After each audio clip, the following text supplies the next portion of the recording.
Cilj mora biti merljiv in mora imeti nek rok.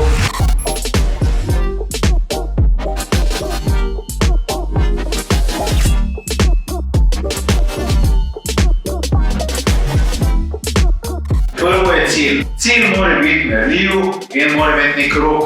Drugo je, da ljudje premalo pridejo do konca, kaj je njim glavni razlog, zakaj jaz nekaj počnem. Fokus se orientira na to, kaj je pomembno možganu. Če možgani ne vejo dobro, kaj vam je pomembno, oziroma kaj vam je pomembno, se ne bodo tako aktivirali.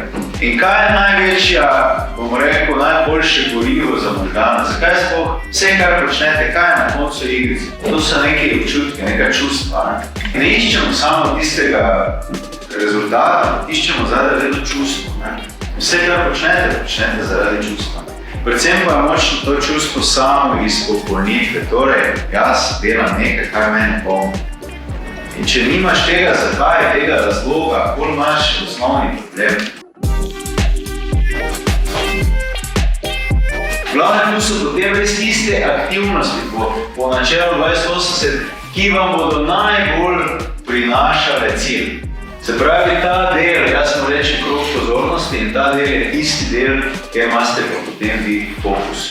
To je vaš tisti žaromet. In če nimate jasnega cilja pa razloga, potem izvršilni sistem ne bo toliko aktiviran in nevroni ne bodo tako filtrirali pomembnih držav in ne boste uspeli biti tako fokusirani. Čutek samo izpopolnitve je najbolj močno čustvo.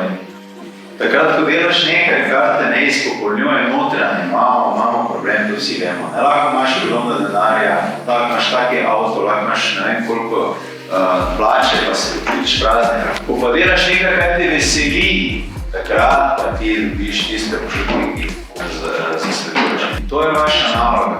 Takrat boste imeli zelo dobro, če boste najdli isto področje, kjer se vam bo izvršilni sistem klopil. To je ta za denar.